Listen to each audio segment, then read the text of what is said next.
नमस्कार, मैं रवीश कुमार। हिंदू औरतें हों या मुस्लिम औरतें, संवैधानिक, सामाजिक, राजनीतिक और धार्मिक संस्थाओं से वो अपने हकों के लिए आज भी लड़ रही हैं, कल भी लड़ती रहेंगी। कहीं 3 तलाक का मसला है तो कहीं गर्भ में बेटी मार दिए जाने का मसला। इसलिए यह समझने की भूल ना करें कि मुस्लिम औरतों की लड़ाई 3 तलाक के खात्मे से खत्म हो जाएगी और ना ही ये शुरू होने वाली है। बुनियादी रूप से औरतों की लड़ाई अपने धर्म से कम मर्दों से ज्यादा है। कॉरपोरेट कंपनियों का कौन सा धर्म है जहां महिला सीईओ को मर्द सीईओ से कम वेतन दिया जाता है और हम ये खबर अखबार में पढ़कर सो जाते हैं। संविधान से सारे अधिकार मिलने के बाद भी कौन से धर्म की औरतें हैं जिनके जीन्स और स्कर्ट पहनने पर ऐतराज जताते हुए नेता आज भी मिल जाते हैं। आज भी केरल के सबरीमाला मंदिर में औरतों को रजस्वला के समय अंदर जाने की अनुमति नहीं है। इसके खिलाफ यंग लॉयर एसोसिएशन ने सुप्रीम कोर्ट में याचिका डाली है कि ऐसे प्रतिबंध हटा दिए जाएं। इस मामले में सुप्रीम कोर्ट ने 20 फरवरी को अपना फैसला रिजर्व किया था। आज तक भारत में मंदिरों में दलितों के प्रवेश को लेकर आंदोलन हो रहे हैं। मई 2016 में उत्तराखंड के एक मंदिर में दलितों के प्रवेश को लेकर बीजेपी के सांसद तरुण विजय ने जब आंदोलन किया तो उन पर जानलेवा हमला हो गया। लेकिन वहीं कई वर्ष पहले पटना के हनुमान मंदिर में दलित पुजारी को आराम से बिठा दिया गया। उसी तरह शनि शिंगणापुर में महिलाओं के गर्भगृह तक जाने को लेकर औरतों ने जोरदार आंदोलन किया। धर्म गुरुओं ने इस लड़ाई की शुरुआत नहीं की थी, तृप्ति देसाई नाम की महिला ने की। मतलब औरतों को अपनी धार्मिक संस्थाओं और संवैधानिक संस्थाओं से अकेले ही लड़ना पड़ेगा, बिना लड़े मर्द उन्हें एक कुर्सी तक नहीं देने वाले। हाजी अली का मामला भी ऐसा ही है। मध्य प्रदेश और राजस्थान में दलित दूल्हों को पत्थर से मारने की खबरें आज भी आती हैं जब वे घोड़ी चढ़ते हैं या कार से जाते हैं। इसलिए कहा कि समाज को बदलने की लड़ाई लंबी है। 11 मई से सुप्रीम कोर्ट की 5 जजों की बेंच ने शायरा बानो की याचिका पर दैनिक सुनवाई शुरू करने का फैसला किया ताकि जल्दी से फैसले पर पहुंचा जाए। पिछले साल शायरा ने 3 तलाक, हलाला और बहुविवाह को चैलेंज किया। इसी सोमवार यानी 9 मई को इलाहाबाद हाईकोर्ट ने कहा कि पर्सनल लॉ के नाम पर मुस्लिम औरतों के संवैधानिक अधिकार का उल्लंघन नहीं हो सकता। दिसंबर 2016 में इलाहाबाद हाईकोर्ट ने ही 3 तलाक को असंवैधानिक माना। आज तक 3 तलाक काफी चर्चा में है आजकल। तो आप समझेंगे कि अदालतें सक्रिय हो गई होंगी। 2 मई 2002 को बॉम्बे हाई कोर्ट की 3 सदस्यीय औरंगाबाद बेंच ने दगदू पठान बनाम रहीम बी दगदू पठान मामले में फैसला दिया कि मुस्लिम दंपतियों को अदालत में बाकायदा साबित करना होगा कि उनके बीच तलाक हो चुका है तथा इससे संबंधित शरीयत कानून की सभी शर्तें पूरी की गई हैं। अन्यथा किसी भी प्रकार की मौखिक या लिखित बयान द्वारा तलाक को अदालत नहीं मानेगी। शिबा असलम फहमी जो हमारी आज की मेहमान है, उन्होंने इस मसले पर 2002 के साल में ही हेडलाइन प्लस में लिखा था कि यह फैसला 1981 के असम हाईकोर्ट के फैसले पर आधारित है। 2002 में शमी मारा बनाम उत्तर प्रदेश सरकार केस में सुप्रीम कोर्ट भी 3 तलाक को गलत ठहरा चुका है। तो आपने देखा 1981, 2002, 2017 किसी भी साल किसी भी कानून ने तमाम अदालतों को 3 तलाक को असंवैधानिक कहने से नहीं रोका। 2007 से भारतीय मुस्लिम महिला आंदोलन भी मुस्लिम महिलाओं के अधिकारों को लेकर संघर्ष कर रहा है। यह इसलिए बताया ताकि दर्शकों के बीच भ्रम न फैले कि इस लड़ाई को हमारे नेता किसी सामाजिक सुधार के मकसद से सपोर्ट कर रहे हैं। अगर वो वाकई सीरियस होते तो संसद में इसे हटाने का कानून ले आते और जनता के बीच इस बहस को ले जाते। लेकिन अदालत की आड़ में टीवी चैनलों को आगे करके ये खेल ना खेला जाता। अब रहा यह सवाल कि जब कई फैसलों में 3 तलाक को असंवैधानिक माना गया है तो सुप्रीम कोर्ट में क्या नया फैसला होने वाला है। हमारे आज के मेहमान फैजान मुस्तफा ने इस फैसले पर ट्रिब्यून, दी वायर, स्क्रोल और इंडियन एक्सप्रेस में कई लेख लिखे हैं। उनके कुछ बिंदु हैं। 2011 की जनगणना रिपोर्ट के अनुसार मुस्लिम महिलाओं में तलाक 0.56% है। 2011 की जनगणना रिपोर्ट के अनुसार हिंदू महिलाओं में तलाक और परित्यक्ता जिसे कहते हैं उनका प्रतिशत 0.76 है। यह आंकड़ा इस भ्रम को तोड़ता है कि सारी मुस्लिम औरतें 3 तलाक से त्रस्त हैं और मुस्लिम समाज में सुबह शाम तलाक देने के अलावा कोई काम नहीं है। लेकिन इसका मतलब यह नहीं कि 3 तलाक की गुंजाइश छोड़ दी जाए। एक ही मुस्लिम औरत का हक इससे मारा जाता है तो इसे समाप्त करने की मांग पूरी तरह जायज है और संवैधानिक है। भारतीय मुस्लिम महिला आंदोलन ने मुस्लिम पर्सनल लॉ बोर्ड की तरह अपना कोर्ट बनाया है। शरई कोर्ट कहते हैं, जहां कई मामले आपसी बीच बचाव से निपटा दिए जाते हैं। इस कोर्ट के सामने आए कई मामले 525 तलाक के मामलों में सिर्फ 0.2% तलाक फोन से दिए गए, 0.6% तलाक ईमेल से और 1 तलाक एसएमएस से हुआ। फिर भी कोई ईमेल से तलाक दे सकता है, इसके पक्ष में आप आज भारत में किसी को नहीं समझा सकते। इस तरह की हर संभावना को खत्म हो जाना चाहिए। भारतीय मुस्लिम महिला आंदोलन के आंकड़े बताते हैं कि ज्यादातर तलाक वकील, जज, मौलवी और परिवार के सदस्यों के बीच होते हैं, बल्कि 40% मामलों में जो उनके सामने आए, महिलाओं ने भी तलाक की मांग की। हालांकि अभी तक कोई मुकम्मल सर्वे या आंकड़ा नहीं है। फैजान साहब ने 10 राज्यों से फतवा जारी करने वाली संस्था दारुल इफ्ता से कुछ आंकड़े जमा किए। उसके अनुसार आपको बता दें कि फतवा फैसला नहीं होता है, पहले ये जान लीजिए, बल्कि आप किसी चीज को लेकर कंफ्यूज हैं तो उस पर राय मांगते हैं। ये राय लागू है या नहीं करेंगे, ये आपकी मर्जी पर है। न्यूज चैनलों में फतवे को फरमान की तरह पेश किया जाता है, कई बार बताने के बावजूद आज तक गलत तरीके से पेश किया जाता है। फैजान साहब ने अपने अध्ययन के आधार पर बताया है कि 3,40,206 फतवों में से सिर्फ 6.50% फतवे 3 तलाक को लेकर थे, यानी बहुत कम मामलों में 3 तलाक को लेकर राय मांगी गई। 33 दारुल कज़ा के आंकड़े बताते हैं कि उनके यहाँ 3 तलाक नहीं दिया गया। तलाक तभी दिया गया जब बीच बचाव से लेकर सारी प्रक्रियाएं पूरी हुई। दारुल कज़ा एक तरह का कोर्ट है जिस पर बैन लगाने से सुप्रीम कोर्ट ने भी अतीत में मना किया है।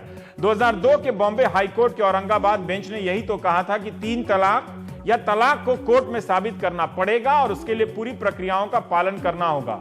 तब मुस्लिम पर्सनल लॉ बोर्ड ने इसका विरोध किया था। अब जाकर बोर्ड ने कहा है कि 3 तलाक सही नहीं है, उसके लिए पहले 8 चरणों का होना अनिवार्य है। प्रक्रियाएं बताई हैं और उन्होंने ये पैम्फलेट छाप के दिया है। यह बड़ा फैसला तो है, लेकिन क्या इससे 3 तलाक समाप्त करने वाले, उसकी मांग करने वाले संतुष्ट होंगे? यह मसला टीवी के लिए महीनों से तमाशा भी बना हुआ है। कई मौलाना 3 तलाक के पक्ष में अजीब अजीब तर्क दे रहे हैं, जिन्हें टीवी पर ना आने वाले कई मौलाना बेहद एतराज से देख भी रहे हैं। महाराष्ट्र में शिक्षण संस्था चलाने वाले और इस्लामिक विद्वान अतहर ब्लड बैंक के जो चेयरमैन हैं, उन्होंने सैयद शहाबुद्दीन सल्फी फिरदौसी, उन्होंने फोन पर मुझे बताया कि यह मसला इंसानियत का है, कौम का नहीं।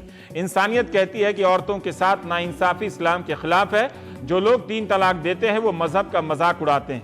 तो हम प्राइम टाइम में बात करेंगे। हमारे 3 मेहमान हैं। फैजान मुस्तफा साहब हैं, वाइस चांसलर नलसर हैदराबाद, खातून शेख हैं मुंबई से, भारतीय महिला मुस्लिम आंदोलन, और शिबा असलम फहमी हमारे साथ हैं इस दिल्ली स्टूडियो से, रिसर्च फेलो। फैजान साहब, मैं आपसे थोड़ा स्पष्ट होना चाहता हूं कि कई हाई कोर्ट से लेकर सुप्रीम कोर्ट तक कई मामलों में अदालतों को ये किसी प्रकार की अड़चन नहीं आई कि इसे असंवैधानिक घोषित किया जाए, फिर भी ये बार बार संवैधानिक और असंवैधानिक होने और ना होने के मामले में ये मामला उन्हीं के दरवाजे पर क्यों पहुंच जाता है?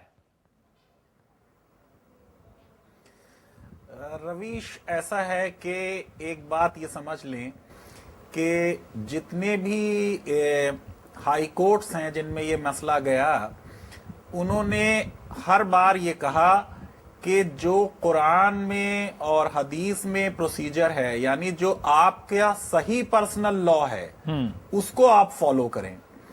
अब इसमें अजीब बात यह है कि कभी भी ये जो इलाहाबाद हाई कोर्ट का आपने कल के फैसले का जिक्र किया कि पर्सनल लॉ और संविधान से क्या संबंध है, तो आप देखें जितने भी फैसले हैं, इंक्लूडिंग सुप्रीम कोर्ट का शमीमारा का फैसला, उसमें अदालत ये चाहती है कि हिंदुस्तान के मुसलमान जो उनका असली शरीयत का लॉ है, जो उनका रियल लॉ है, उसको फॉलो करें। दूसरी चीज ये आप समझ लीजिए कि किसी भी चीज को असंवैधानिक कहने के लिए 2 चीजें होनी चाहिए। एक तो ये कि वो लॉ हो, लॉ को असंवैधानिक करते हैं, या ये कि वो एग्जीक्यूटिव का कोई एक्शन हो जिसको असंवैधानिक करते हैं। तो संवैधानिक की बहस जो है वो राज्य के बारे में होती है कि राज्य का ये एक्शन असंवैधानिक है। तो एक प्रश्न ये उठता है कि क्या पर्सनल लॉ है? इस पे बॉम्बे हाई कोर्ट और सुप्रीम कोर्ट के कई फैसले हैं जिसमें उन्होंने इसको लॉ नहीं माना है। दूसरी चीज ये कि किसी चीज को असंवैधानिक कहने के लिए यह देखा जाता है किसी लॉ को कि जिसने वो लॉ पास किया है क्या उसको वो शक्तियां प्राप्त थी। यानी अगर पार्लियामेंट ने लॉ बनाया है तो क्या पार्लियामेंट को वो पावर थी यूनियन लिस्ट के तहत या कॉन्करेंट लिस्ट के तहत? और ठीक है, दूसरे, क्या वो लॉ किसी मौलिक अधिकार का हनन करता है? ठीक है। अब यहां एक तो ये सारे जितने भी केसेस हैं, इन सारे केसेस में उच्च न्यायालयों ने जो फैसले दिए हैं वो मुस्लिम पर्सनल लॉ को ध्यान में रख के दिए हैं और ये कहा है कि आपने मुस्लिम पर्सनल लॉ सही से फॉलो नहीं किया। ठीक है शिबा, ये सही फैसला क्या है जो शरीयत का है, सही शरीयत लॉ का? मतलब ये लड़ाई क्या है, ये मांग क्या है कि शरीयत, जो सही शरीयत है उसके हिसाब से तलाक की इजाजत मिले, या जो बाकी लोगों के लिए है, बाकी दूसरे मजहब के लिए जो तलाक की प्रक्रिया है हिंदू मैरिज एक्ट के हिसाब से होगा, उसके तहत एक ही पैमाना हो, ये वो हिंदू औरत हो या मुस्लिम औरत हो, दोनों के तलाक देने की प्रक्रिया एक हो? देखिए, जो सही शरीयत का सवाल है, अगर आप किसी इस्लामिक धर्म की किताबों की दुकान पर जाएंगे और आप उससे कहेंगे कि भाई मुझे शरीयत की किताब दे दो, तो अगर तो वो बड़ा स्मार्ट आदमी होगा तो 100 किताबें आपको दे देगा और कहेगा ये शरीयत की किताबें हैं। और अगर वो बेचारा सीधा साधा आदमी होगा तो कहेगा शरीयत की तो कोई किताब नहीं है, ऐसी तो कोई किताब है नहीं। तो शरीयत की कोई एक शरीयत है नहीं इस दुनिया में। ठीक है, खुद हिंदुस्तान के अंदर इतनी शरीयत है, शिया की अलग, सुन्नी की अलग, बोरा की अलग, अहले हदीस की अलग, वगैरह वगैरह। तो इसको हम आम भाषा में कहते हैं ना, जलेबी छानना, कि ये मामला कहीं नहीं पहुंचेगा। सवाल ये है कि एक रियलिटी है कि एक अत्याचार हो रहा है, एक टेरर टूल की तरह तलाक सिर पे लटकता रहता है, तलाक हो या ना हो। लेकिन मेरी मानसिकता में अगर ये बसा हुआ है कि अगर पति के जुआ खेलने पर मैंने एतराज किया, अगर पति के किसी और काम पर मैंने एतराज किया, तो वो मुझे 1 मिनट में घर से बाहर ले जाके खड़ा कर देगा। इस मानसिकता के साथ अगर कोई महिला जीती है परिवार के अंदर, तो वो अपने ना अधिकार मांग सकती है, ना वो सही और गलत का फैसला कर सकती है। तो आप ये कहें कि क्योंकि वो कानून में है ही नहीं तो उसको हम बैन कैसे करें? लेकिन वो परंपरा में या वो प्रैक्टिस में है, आप इससे नजर नहीं मोड़ सकते। तो उसको कानून से बैन कर सकते हैं। बिल्कुल, अगर जैसे बाल विवाह परंपरा में थी तो उसको कानून से बैन किया गया। अगर कोई भी प्रैक्टिस है, चाहे वो कानूनी प्रैक्टिस हो चाहे वो गैर कानूनी प्रैक्टिस हो, अगर वो प्रैक्टिस है तो उसको रोकने के लिए क्या कदम उठाए जाएं? बहुत पढ़े लिखे मुसलमान मर्द इस वक्त ये ढूंढने की इस रास्ते को ढूंढ रहे हैं कि कैसे वो ये कहें कि भाई मीडिया ना बोले, सुप्रीम कोर्ट ना बोले, सरकार ना बोले, पार्लियामेंट ना बोले और महिला भी ना बोले, बस हम बोलेंगे, हम सुनेंगे, हम जो कह रहे हैं वो मान लिया जाए। ये जो अपनी सत्ता की स्थापना है और इस 21वीं सदी में ये मांग करना, ये बर्दाश्त के काबिल ही नहीं है। और ये एक हारी हुई लड़ाई है, ये जीतेंगे नहीं, ये हारना है। ठीक है, हमारे साथ खातून जी हैं। खातून जी, मुझे एक बात बताइए कि अभी मुस्लिम पर्सनल लॉ बोर्ड ने ये जो 8 तरीके बताए हैं तलाक से पहले कि क्या क्या किए जाते हैं, ये तरीके ये आज के संदर्भ में हैं या पहले से चले आ रहे थे जिनको अब ये नजर आया है? और दूसरा कि फैजान साहब ने आप लोगों की संस्था का जो सर्वे है उस पर सवाल उठाया है कि इतना प्रतिशत है नहीं इन तलाक का जितना बड़ा इस पूरे मसले को जितना रूप दिया गया। हाँ, मैं ये जरूर कहूंगी जो फैजान साहब का पहला जवाब दे रही हूँ, क्योंकि उन्होंने वो नजर से नहीं देखा जो नजर से भारतीय मुस्लिम महिला आंदोलन देख रही है। आज हमने भी औरतों की शरिया अदालत बनाई है और औरतों की शरिया अदालत में जो केसेस आते हैं, आज हमने महाराष्ट्र राज्य महिला आयोग के साथ मीटिंग रखी और उसमें कई औरतें हमारी वहां आई थी जो रो रही थी।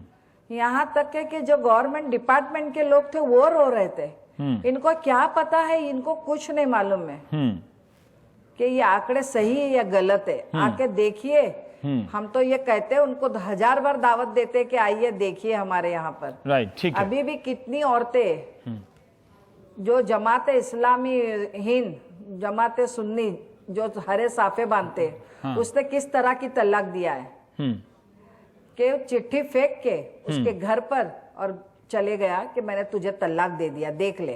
तो क्या इस तरह की तलाक होती है? व्हाट्सएप पे तलाक दे रहे, इस तरह की तलाक हो रही है? हाँ, मेरे दिल में आया तो मैंने तलाक दिया।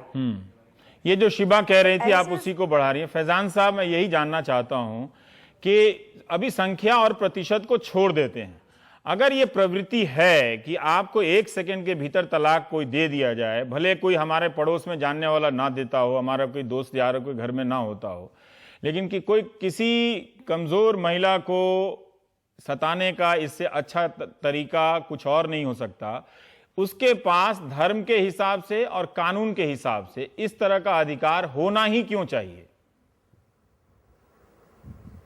नहीं है ये अधिकार। यही हम बात कह रहे हैं कि जो बीएमएमए का सर्वे है, आपने प्रस्तावना में शुरू में खुद बोला कि उसमें व्हाट्सएप पे एक तलाक हुई है जो कि 0.19% आ रहा है। तो बीएमएमए के सर्वे से भी ये साबित नहीं होता कि ईमेल से और टेलीफोन से और व्हाट्सएप पे तलाक हो रही है, लेकिन मीडिया ने उसको आउट ऑफ प्रोपोर्शन प्रेजेंट किया। अब जो कानून की बात है और धर्म की, दोनों तरह से बात आपने देख ली कि पर्सनल लॉ बोर्ड ने बताया कि तलाक का सही तरीका क्या है। वो 8 स्टेप आपने पढ़ लिए हैं। दूसरे देश का कानून वो है जो सुप्रीम कोर्ट ने शमीम आरा में ले डाउन कर दिया कि तलाक जो है उसके लिए कोई रीजनेबल कॉज होना चाहिए। जब उसकी कोई माकूल वजह हो तब आप आर्बिट्रेशन करेंगे, सुलह समझौते की कोशिश करेंगे। जब सुलह समझौता खत्म हो जाएगा तब आप तलाक एक बार देंगे और 3 महीने वेट करेंगे। 3 महीने के बाद ही तलाक मुकम्मल होगी। ठीक है। इसका मतलब ये कि ना कानून के हिसाब से ना शरिया के हिसाब से व्हाट्सएप मेरा इसमें एक सवाल है फैजान साहब कि ये सुप्रीम कोर्ट ने व्यवस्था दी है, ठीक, इन व्यवस्थाओं को, इन तमाम विवादों के तक तो मुस्लिम पर्सनल लॉ बोर्ड सोया रहा, ठीक है। अब उसके पास अगर उस पे छोड़ दिया जाए तो उसके पास ऐसे क्या संसाधन है कि दुनिया तक वो पहुंच जाए? तो क्यों ना इसकी संभावना को, जब आप भी गलत मानते हैं, जब शिबा भी गलत मानती हैं, जब खातून भी गलत मानती हैं, तो अगर एक आदमी भी दे रहा है, चिट्ठी से ही दे रहा है। मैंने टीवी पे किसी मौलाना को कहते सुना कि लेजिटिमेट कम्युनिकेशन मीडियम होना चाहिए, फोन से बात कर रहे हैं तो तलाक दे सकते हैं। क्यों दे सकते हैं सिर्फ फोन से? कि हम घर आने से पहले आप किसी को घर से बाहर कर दें, तो इसको क्यों ना एक ही बार में, मतलब इसमें अगर मगर की संभावना ना रहे, इसको समाप्त ही कर दिया जाए एक ही तरह के आदेश से। नहीं तो आप कर देंगे, मैं ये नहीं कह रहा हूं कि ऐसा आदेश ना हो। एक तो बेहतर ये है कि ये आदेश संसद पास करे, है ना। लॉ रिफॉर्म जो है वो संसद करती है तो बेहतर होता है। जुडिशरी का काम लॉ क्रिएट करना नहीं है, लॉ को इंटरप्रेट करना है। दूसरी चीज ये है कि रवीश, उसके बाद भी होगी तलाक। अगर कानून बन जाएगा तब भी लोग ईमेल से देंगे, तब भी लोग जो है फोन पे देंगे। देखिए, मर्डर के विरुद्ध तो कानून जब से दुनिया बनी है। मर्डर होता है ना तब भी। मर्डर के लिए तो मौत की सजा दी जाती है, तब भी मर्डर होता है। रेप होता है, रेप के लिए इतनी सजा हमने निर्भया का इस पूरा उदाहरण एक्ट में बना एक दिया। समस्या है फैजान साहब, तो अभी देखिए जो 2-4 केसेस सामने आए हैं, इसके बाद जब मीडिया का ध्यान गया, हम मान लेते हैं प्रतिशत कम है, संख्या कम है, समझ से बाहर की चीज है कि पति अभी कहीं सऊदी में है, वहां से फोन कर दिया और तलाक दे दिया। वो इसके दिमाग में धर्म के हिसाब से ही, भले धर्म में ना हो, इस तरह की गलतफहमी की छूट या गुंजाइश क्यों रहे? मतलब ये गलतफहमी की छूट खत्म करने के लिए ही मैं कहता हूं कि ये अदालत से नहीं होगा। इसके लिए जो मुस्लिम उलेमा हैं उनसे डायलॉग करना होगा। उन्हें जाके मस्जिदों में और हर दिन जुमे की प्रेयर में लोगों को बताना होगा कि सही तलाक देने की क्या प्रोसीजर है।